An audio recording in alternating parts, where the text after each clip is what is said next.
Welcome to a new edition of the Neon Jazz Interview Series with New York City Jazz Trumpeter, composer, arranger, and educator Tony Kadleck. He opened up about his new 2023 CD, the Tony Kadleck Big Band recording called Sides. It'll be released on February 10th, 2023. Throughout his career, Tony has been praised as a highly effective sideman who has lent his hand in numerous musical activities. He is currently one of the most sought-after trumpet players in the New York area. While attending the England Conservatory in Boston, he studied both classical and jazz music. To start things off, in 1986, Tony was asked to join the trumpet section of the Buddy Rich Band, and later that year, he decided to move to New York. He's got quite a story. Enjoy this interview. Hi, Joe. Thanks for calling. Yeah, absolutely. How are you today? I'm good. How you doing? I'm excellent. Thanks for taking a minute out. I appreciate it. Oh, my pleasure. Thank you.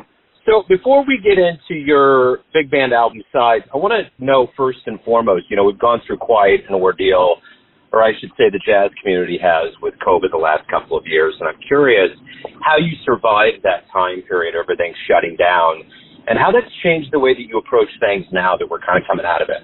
Well, that's a great question. I think everyone in the arts, not just the arts, obviously, but all of my friends took a pretty substantial hit, and people did what they had to do to survive. Some people sold houses or sold instruments or whatever it is, or took on different jobs. But I think what it did was it definitely made the sometimes what we consider mundane, just punching the clock of playing music with other folks. We really took it no longer for granted if we ever did. I remember when I came back and my first, it wasn't even a gig, I was teaching, and I played with a brass ensemble at the college where I teach at, and started getting emotional because I hadn't played with people in whatever it was, 9 months at that point. And I think what it's done now is, if anything, I think people are trying to make up for lost time, and they're doing projects that they always wanted to do, and everyone's kind of fast tracking things now. For me, I recorded this thing in 2018, but obviously during the pandemic didn't have the finances to make it happen, so it's finally coming out after 4.5 years. But people really appreciate things, I think, and take much less for granted the blessing of music that they have every day. So, but that's the other part of this. It has to feel good to have new material coming out. A new year. We've been, kind of locked down for a while. Is there kind of a catharsis that goes into this, and especially since it's been since 2018? Yeah, it's certainly been a long road, and there's not a day that went by that I didn't think, God, I got to get this thing out. But I didn't have time or resources to mix it or master it, and then finally things kind of came back to normal, and it certainly is cathartic to have music out there in the world finally after what seems like forever. But everyone's really appreciating. I recorded yesterday with this Michael Davis hip-bone big band, and everyone's really appreciating the time they get to make music now, even more so than before, I think. Talk to me a little bit about your itinerary. Is it opened up now that the year's kind of moving on and we're hopefully getting towards spring here soon? Do you have gigs coming up, things happening? I do. I do a regular Broadway show, which is kind of the bread and butter, if you will, and so that's 8 times a week if I choose to do all 8. But there's stuff that's happening for sure. Maria Schneider is starting to get pretty busy. I play with the New York Pops. Their season is finally in full swing after a pretty grim few years, and a couple guest solo things, and different things. But I would say it's almost back to normal, almost back to pre-pandemic stage really at this point. So which is wonderful. So how did this jazz journey begin for you? Talk to me a little bit about where you were born and raised, and how the seeds were planted in you to become who you are today in the jazz world. Well, I was born in Binghamton, New York, which kind of a middle of nowhere place, but there must have been something in the water in the late 70s, early 80s when I was in junior high and high school, because there were a lot of people that are pretty known in the jazz world that I went to high school with, Steve Davis, trombonist, and Tina DeRose, great pianist and vocalist, and John Hollenbeck, drummer, and Chris Jensen, a saxophone player, Tom Dempsey, guitarist. So they've all gone on to have careers in music, and I think what happened was we all would hang out and go to Steve's father's record collection, and we would just pilfer it and just listen to jazz nonstop from, gosh, I guess maybe 79 to, in my case, 83 till I left for college. And we kind of fed off each other and would turn each other on to different music. And it's an association that still continues till today. We have a text thread, and we're always turning each other on to new music. It's really been great. Do you remember the very first show you saw live that made you think that's what you want to do with your life? Wow, that's a great question. Boy, I think at the time it might have been as a trumpet player, and he was such a big presence and kind of a trumpet jock. But when I saw Maynard Ferguson, I remember thinking, wow, this is sensational. It was so exciting, and that was, I guess, wow, maybe 1980, 79, 80, something like that. But he was really at the top of his game, and all the players in the band were terrific, and I started thinking, wow, this is really cool. If I could ever do this, it'd be awesome. So, you know, it's interesting. I was texting a friend of mine that lives up in New York, and he's on an album as a sideman, and he was just kind of sent me a missive and said, I just love being a sideman. I mean, he's been known as being a leader, and I'm curious with you. You've been a sideman for a long time. That's such an essential part of an outfit. Is that something that you're comfortable with, or how did that kind of materialize for you in your career? I actually love being a sideman because just coming to whatever project, and you know that whoever is leading the date or session or whatever it is, kind of pour their heart and soul into it, and just to kind of make that music come alive is great, and watch them get excited about it. In the same way that now if I lead something, which is incredibly rare, but to hear other players, realize your vision for you is pretty deep. It's an amazing thing, and something I certainly don't take for granted. But I'm if anything 99.7% sideman at this rate anyway. What has been the key to your longevity? You've been at this game for a long, long time, and there's something to be said about just being in the arts as long as you've been in. What has been the key for you? Well, I think one thing is there's always something new to learn, and in New York anyway, people are just coming in droves.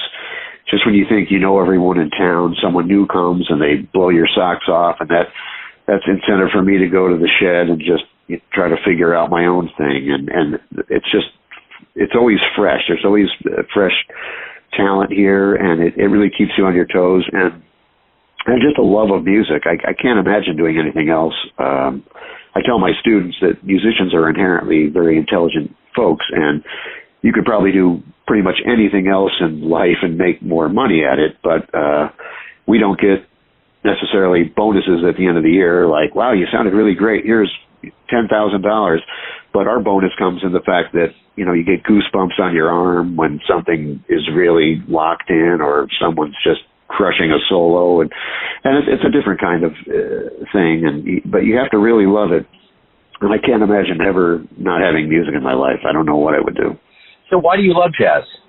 Jazz in particular. I love all kinds of music, but I think what jazz offers is just the ability to just kind of take a little idea, the head of a song, and just expand and make it your own. You play choruses on it, and you just kind of create on the spot. And that's something that I try to get my classical students to do as well, because sometimes we're just stuck to the paper so much that we're so concerned with right and wrong, and we're worried about breaking rules and all that stuff. And just the unabashed way that jazz musicians can play and take something and twist and turn it into something that you would never imagine at the beginning of the song is something that I don't think a lot of people in the world are offered the opportunity to have. Really, it's tremendous.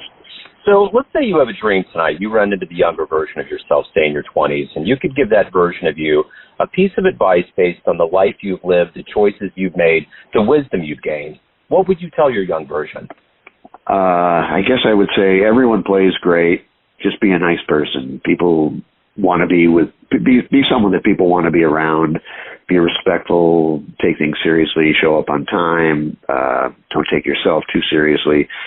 Just to kind of just live life without the stress that you can get wrapped into. Because I know that I definitely run into a situation on occasion where I'm behind the eight ball, or I have to catch up with this and that, and the stress level goes through the roof.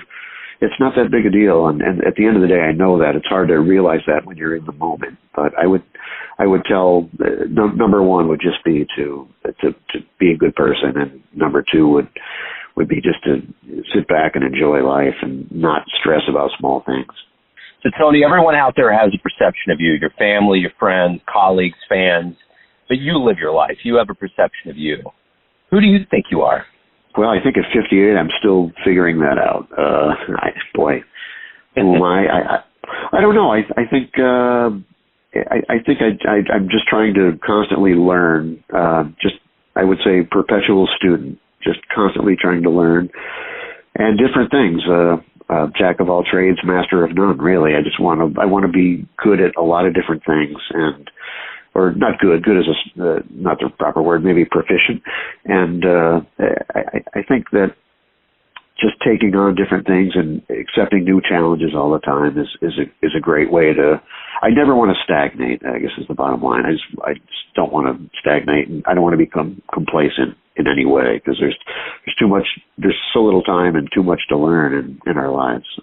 So where can everyone out there pick up the new album, learn more about you, any live gigs coming up, anything along those lines? Where can they go? Thank you. Yeah, we're going to be at Birdland in New York on the 29th of January, which is a Sunday, and we'll be there 5:30 to 7.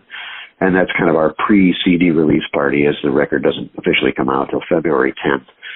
But as far as what's next, I'm not really sure. I'm just going to try to keep going and get a couple more gigs and try to get this band out here and have the music heard. Just such great soloists on it, and I'm so proud of everyone. That's kind of what I'm focused on is getting to this.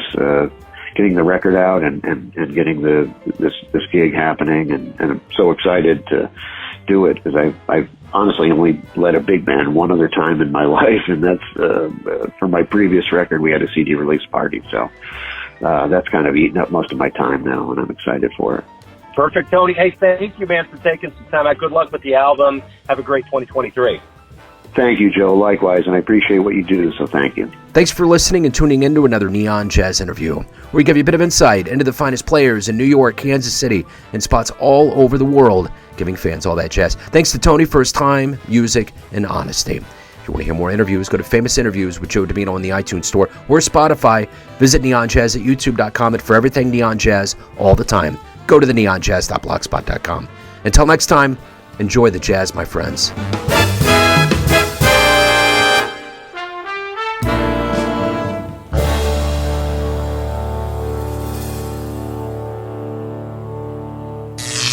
Neon Jazz.